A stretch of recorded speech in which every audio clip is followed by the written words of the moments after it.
آج ہم ایک بہت ہی پیچیدہ قانونی معاملے کو سمجھنے کی کوشش کر رہے ہیں۔ جی، یہ سپریم کورٹ آف پاکستان کا 1984 کا ایک اہم فیصلہ ہے۔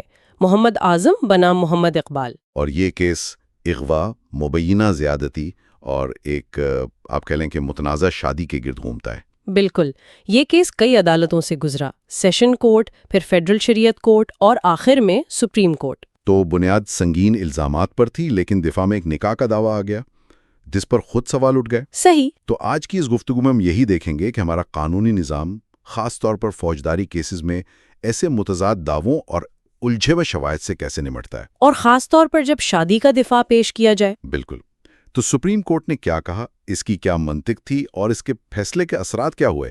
آئیے اس کی تفصیل میں چلتے ہیں۔ تو شروع کرتے ہیں اصل کہانی سے۔ مختصراً ہوا کیا تھا؟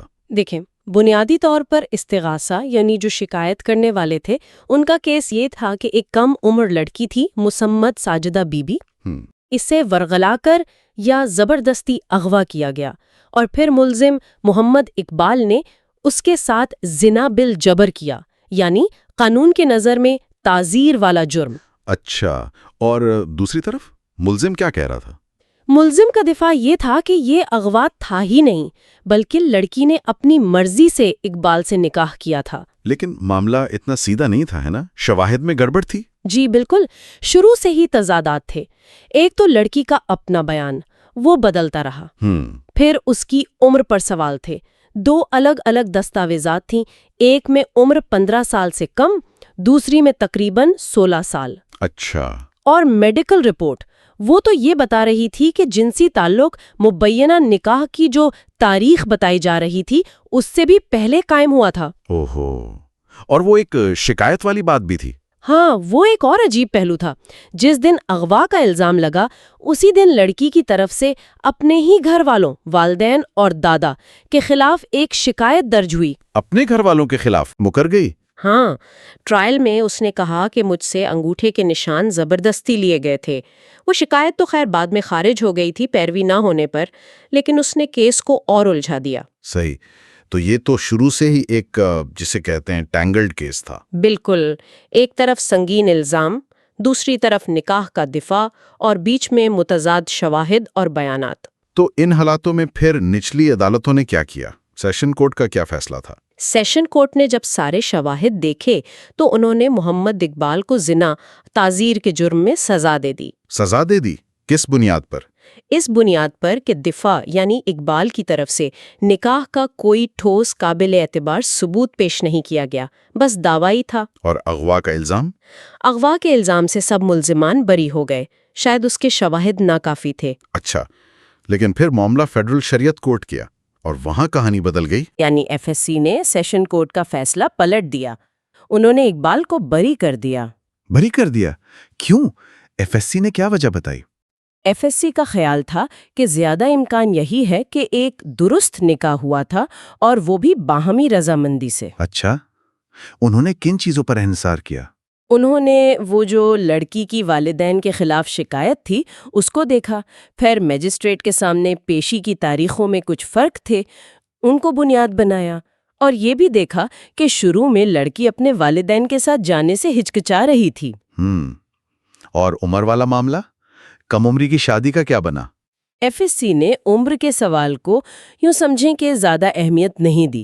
ان کا کہنا تھا کہ اگر لڑکی بالغ ہے، مطلب حیض شروع ہو چکا ہے، تو اس کی رضامندی سے کیا گیا نکاح ٹھیک ہے، چاہے چائلڈ میرج ایکٹ کی خلاف ورزی ہو۔ جی، ان کے مطابق تعزیر کے جرم کے لیے بلوغت کے بعد رضامندی کافی تھی، چاہے کم عمری کی شادی کا قانون کچھ بھی کہتا ہو۔ یہ تو بڑی دلچسپ صورتحال ہو گئی۔ سیشن کورٹ سزا دے رہی ہے، ایف ایس سی بری کر رہی ہے، پھر سپریم کورٹ نے کیا کیا؟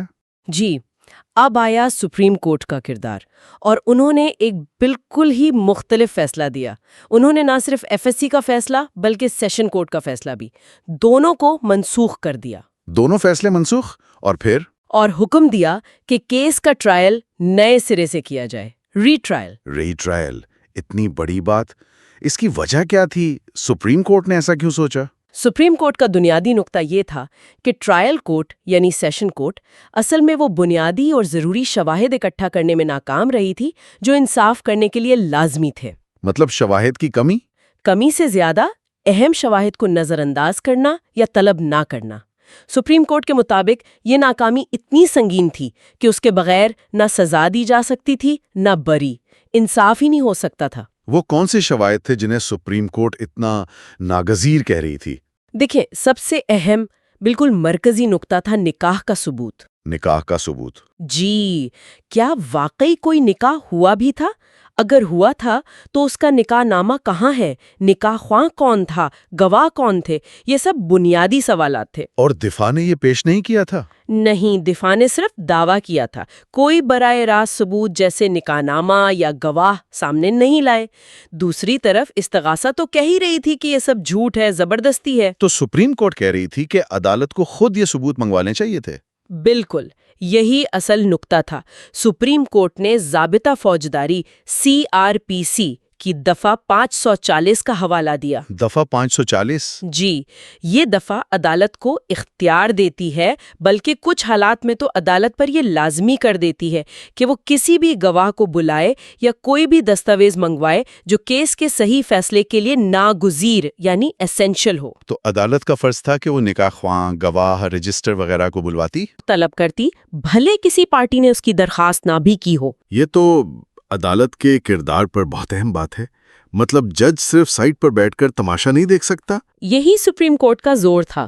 انہوں نے کہا دفعہ 540 کے 2 حصے ہیں، ایک اختیاری ہے کہ عدالت کر سکتی ہے، لیکن دوسرا حصہ لازمی ہے کہ عدالت کرے گی اگر ثبوت انصاف کے لیے ناگزیر ہو۔ اور اس پر یہ اعتراض نہیں ہو سکتا کہ عدالت کسی ایک پارٹی کی مدد کر رہی ہے، گیپ فلنگ جسے کہتے ہیں؟ لازمی حصے پر یہ اعتراض لاگو نہیں ہوتا۔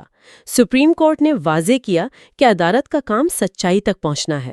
اسی طرح قانونی شہادت آرڈر کی دفعہ 165 بھی جج کو سوال پوچھنے اور چیزیں منگوانے کا وسیع اختیار دیتی ہے۔ تو ہاں، جج کا کردار بہت فعال ہے۔ اچھا، تو ایک تو نکاح کا ثبوت غائب تھا، اور کیا چیزیں تھیں؟ دوسرا اہم پہلو تھا وہ مشکوک بیانات اور کارروائیاں۔ ہاں، وہ جو لڑکی نے اپنے گھر والوں کے خلاف بیان دیا تھا۔ جی، ایک تو وہ دفعہ 200 CRPC والا بیان، دوسرا ایک اور بیان کا ذکر تھا جو دفعہ 164 CRPC کے تحت ریکارڈ ہونا تھا، لیکن کہا گیا کہ دفاع نے اسے روکوا دیا۔ تو سپریم کورٹ نے سوال اٹھایا کہ کیا یہ بیانات واقعی لڑکی نے اپنی مرضی سے دیے تھے؟ حالات کیا تھے؟ کہیں کوئی جعلی قسم کی کارروائی تو نہیں کی گئی تھی؟ Fake proceedings? جعلی کارروائی؟ اس سے کیا مطلب ہے؟ سپریم کورٹ نے ایک بہت اہم اور تلخ حقیقت کی طرف اشارہ کیا۔ انہوں نے کہا کہ اکثر ایسے کیسز میں اغوا اور زیادتی کے معاملات میں ملزمان ایک حربہ استعمال کرتے ہیں۔ کیا حربہ؟ وہ رضامندی یا نکاح کا جھوٹا تاثر دینے کے لیے جعلی شکایتیں درج کرواتے ہیں، جھوٹے حلف نامے بنواتے ہیں یا کسی جعلی میجسٹریٹ وغیرہ کے سامنے پیشی کروا دیتے ہیں۔ اچھا، قانون کو دھوکہ دینے کے لیے؟ بالکل، یہ قابل مذمت چال ہے۔ سپریم کورٹ نے کہا کہ عدالتوں کو اس بارے میں بہت چوکنا رہنا چاہیے، اور ٹرائل کورٹ کا فرض تھا کہ وہ دفعہ 540 کے تحت ان بیانات کی اصلیت اور ان کے پیچھے کے حالات کی پوری تحقیق کرتی۔ صحیح۔ اور تیسرا نقطہ عمر کا تھا، جسے FSC نے اہم نہیں سمجھا تھا۔ جی، سپریم کورٹ نے کہا کہ لڑکی کی عمر کا ٹھیک ٹھیک تعین بھی اہم تھا۔ کیوں؟ اگر وہ بالغ تھی جیسا FSC نے کہا۔ دیکھیں، قانونی طور پر بلوغت کے بعد نکاح ہو سکتا ہے، ٹھیک ہے، لیکن لڑکی کی کم عمری اس بات کو سمجھنے میں اہم ہے کہ کیا اس پر دباؤ تھا؟ کیا وہ حالات کی سنگینی کو پوری طرح سمجھ بھی رہی تھی؟ ہاں، یہ بات تو ہے۔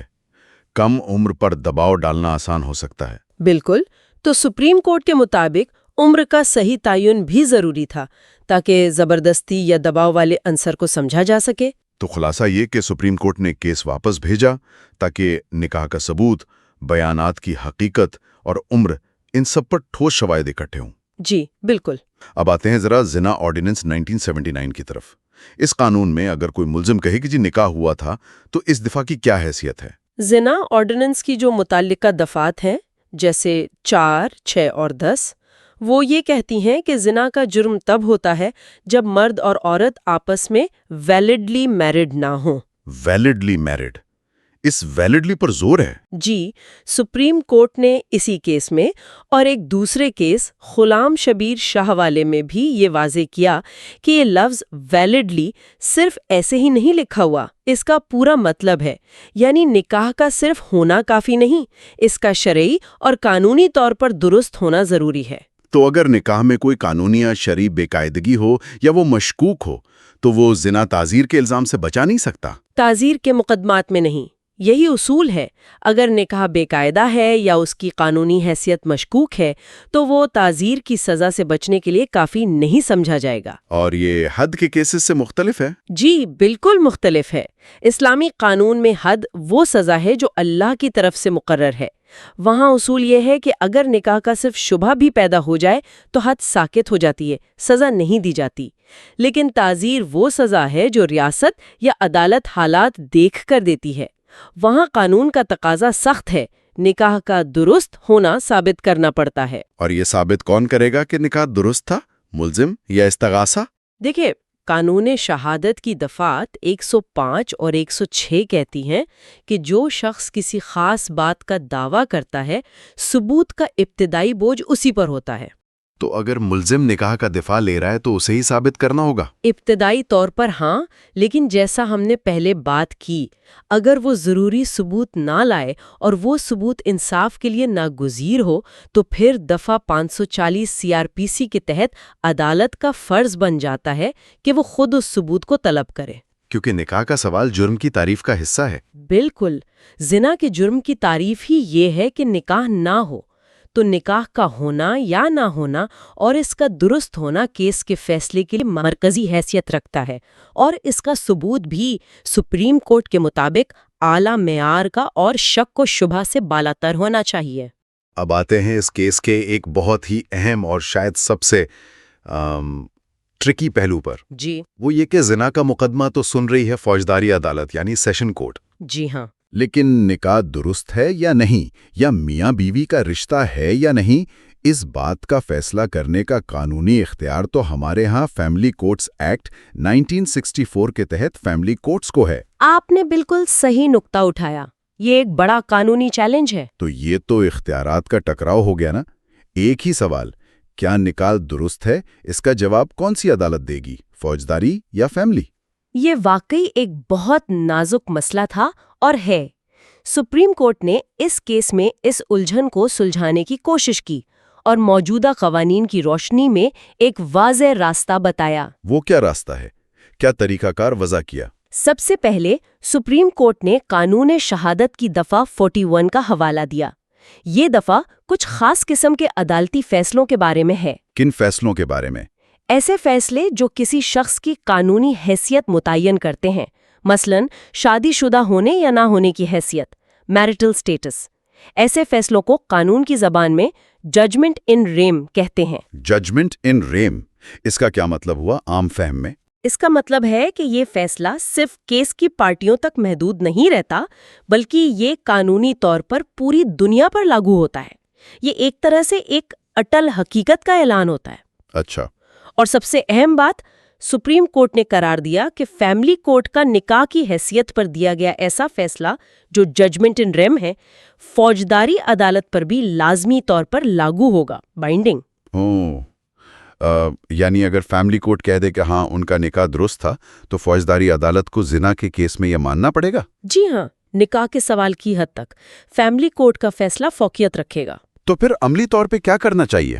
اسی بنیاد پر سپریم کورٹ نے یہ ہدایت دی کہ اگر کسی فوجداری مقدمے میں، جیسے زنا کا کیس ہے، نکاح کا دفاع لیا گیا ہے اور اسی نکاح کا معاملہ فیملی کورٹ میں بھی چل رہا ہے یا دائر کر دیا جاتا ہے، مثلاً بیوی کہے کہ نکاح ہوا ہی نہیں، جیکٹیشن آف میرج، جی، یا شوہر کہے کہ حقوق زوجیت ادا کیے جائیں، ریسٹیٹیوشن آف کانجوگل رائٹس، یا کوئی بھی ایسا کیس جس میں نکاح کی حیثیت طے ہونی ہو، تو ایسی صورت میں فوجداری عدالت کو اپنی کارروائی روک دینی چاہیے، سٹے کر دینی چاہیے۔ اور فیملی کورٹ کے فیصلے کا انتظار کرنا چاہیے؟ بالکل، فیملی کورٹ کا فیصلہ آنے تک فوجداری کارروائی رکی رہے گی۔ اگر ایسا نہ کریں تو؟ سپریم کورٹ نے ایک اور کیس محمد اکبر بنام ریاست کا حوالہ دے کے کہا کہ اگر ایسا نہ کیا تو بہت گڑبڑ ہو سکتی ہے۔ ہو سکتا ہے فیملی کورٹ کہے نکاح ہے، فوجداری کوڈ کہے نہیں ہے یا الٹ ہو جائے۔ ہاں، یہ تو بہت بڑی ناانصافی ہو سکتی ہے۔ جی، اسی لیے یہ طریقہ کار بتایا گیا کہ تضاد سے بچا جائے۔ اور اگر کوئی پارٹی جس نے نکاح کا دفاع لیا ہے وہ خود ہی فیملی کورٹ نہ جائے، ٹال مٹول کرے، ایسی صورت میں قانون شہادت کی دفعہ 114 کے تحت فوجداری عدالت اس پارٹی کے خلاف منفی قیاس ایڈورس پریزمپشن کر سکتی ہے۔ یعنی عدالت یہ سمجھ سکتی ہے کہ یہ جان بوجھ کر نہیں جا رہا، دعویٰ جھوٹا ثابت ہو جائے گا۔ ایک اور بات جو ذہن میں آتی ہے وہ یہ کہ اکثر سیشن جج ہی تو فیملی کورٹ کے جج بھی ہوتے ہیں، ہے نا؟ جی، یہ بھی ایک حقیقت ہے۔ سپریم کورٹ نے اس طرف بھی اشارہ کیا کہ اگر ایک ہی جج کے پاس دونوں اختیارات ہیں تو وہ ممکنہ طور پر پہلے فیملی کورٹ کے طور پر نکاح کے سوال کا فیصلہ کر سکتا ہے اور پھر اسی فیصلے کی روشنی میں فوجداری مقدمے کا فیصلہ سنا سکتا ہے۔ اس سے بھی تضاد سے بچا جا سکتا ہے۔ جی بالکل۔ تو اس ساری بحث کا نچوڑ یہ نکلا کہ نکاح کے سوال پر چاہے وہ زنا کے فوجداری مقدمے میں ہی کیوں نہ اٹھے، حتمی اتھارٹی فیملی کورٹ کی ہے۔ بالکل، نکاح کی قانونی حیثیت کے تعین میں فیملی کورٹ کا فیصلہ ہی فائنل مانا جائے گا فوجداری کارروائی کے لیے۔ اور اگر اپیلیں ہوں، ایک فیصلہ FC جائے، دوسرا ہائی کورٹ۔ ہاں، یہ پیچیدگی آ سکتی ہے۔ زنا کیس کی اپیل FSC جاتی ہے، فیملی کیس کی ہائی کورٹ۔ سپریم کورٹ نے اشارہ دیا کہ آئین کے آرٹیکل 203G اور GG کی وجہ سے جو FSC کو اسلامی قوانین کی تشریح میں خاص حیثیت دیتے ہیں، شاید ہائی کورٹ کو FSC کے فیصلے کا انتظار کرنا پڑے، لیکن حتمی فیصلہ اگر معاملہ اوپر تک جائے تو سپریم کورٹ ہی کرے گی۔ اور اگر فیملی کورٹ میں صلح صفائی ہو جائے، سمجھوتا ہو جائے، تو وہ سمجھوتا بھی فوجداری کارروائی پر اثر انداز ہوگا۔ اگر فیملی کورٹ میں مان لیا گیا کہ نکاح تھا تو ہو سکتا ہے استغاثہ زنا کا کیس واپس لے لے یا عدالت اسی بنیاد پر ملزم کو بری کر دے۔ تو اس سارے گہرے جائزے کو اگر ہم سمیٹیں تو محمد اعظم بنا محمد اقبال کیس کا اصل سبق کیا ہے؟ یہ صرف ایک پرانے کیس کا تجزیہ تو نہیں ہے۔ نہیں، بالکل نہیں۔ یہ کیس کئی بنیادی اصول واضح کرتا ہے۔ پہلا، جیسا ہم نے کہا، عدالت کا فعال کردار صرف پیش کردہ شواہد پر اکتفا نہیں کرنا بلکہ سچائی تک پہنچنے کے لیے اگر ضروری ہو تو دفعہ 540 کے تحت خود شواہد طلب کرنا۔ یعنی جج صرف ریفری نہیں بلکہ سچائی کا متلاشی بھی ہے۔ بالکل۔ دوسرا، زنا تعزیر کے کیس میں نکاح کا دفاع صرف کہہ دینے سے نہیں چلے گا۔ نکاح کا قانونی طور پر درست ہونا ثابت کرنا ہوگا، وہ بھی ٹھوس شواہد سے۔ اور تیسرا، جو شاید سب سے اہم نکلا، وہ فیملی کورٹ کی فوقیت کا اصول۔ جی، کہ نکاح کی حیثیت کے تعین میں فیملی کورٹ کا فیصلہ حتمی ہے اور وہ فوجداری عدالت پر بھی لاگو ہوگا۔ یہ مختلف عدالتوں کے دائرہ اختیار کے ٹکراؤ کو حل کرنے کی ایک کوشش ہے۔ اس کا مطلب ہے کہ یہ کیس عدالتوں پر، خاص طور پر ٹرائل کورٹس پر، ایک بڑی ذمہ داری ڈالتا ہے۔ انہیں زیادہ محتاط، زیادہ باخبر اور زیادہ فعال ہونا پڑے گا، خاص طور پر ایسے کیسز میں جہاں ایک فریق کمزور پوزیشن میں ہو، جیسے کم عمر لڑکیاں، اور جہاں دھوکہ دہی یا دباؤ کا شبہ ہو۔ بالکل۔ یہ کیس ہمیں یاد دلاتا ہے کہ انصاف کا نظام صرف قانون کی کتابیں نہیں، بلکہ اس کا مقصد حقیقت کو سامنے لا کر منصفانہ فیصلہ کرنا ہے۔ طریقہ کار کی اہمیت اپنی جگہ، لیکن اصل مقصد انصاف ہے۔ اور اس کیس نے فوجداری اور فیملی قوانین کے درمیان ایک طرح کا پل بنانے کی کوشش کی تاکہ فیصلوں میں تضاد نہ ہو اور نظام میں ایک ہم آہنگی پیدا ہو۔ یہ واقعی ایک غور طلب معاملہ ہے، اور یہ سوال چھوڑ جاتا ہے کہ ہمارا قانونی نظام کیسے بے وقت طریقہ کار کی درستگی، سچائی کی غیر جانبدارانہ تلاش اور خاص طور پر سینسٹیو معاملات میں جو کمزور سمجھے جاتے ہیں، ان فریقوں کے تحفظ، ان سب میں توازن کیسے قائم رکھ سکتا ہے؟ اور وہ کیا چیلنجز ہیں جن کا سامنا عدالتوں کو کرنا پڑتا ہے جب سماجی رویے یا غلط قانونی حربے انصاف کی راہ میں آتے ہیں؟ ان سے کیسے نمٹا جائے؟ یہ وہ سوالات ہیں جن پر سوچ بچار جاری رہنا چاہیے۔ You are watching Legal Gupshup and GK with MD, your source for legal, historical, and breaking news. Don't forget to like, subscribe, and share for more informative content.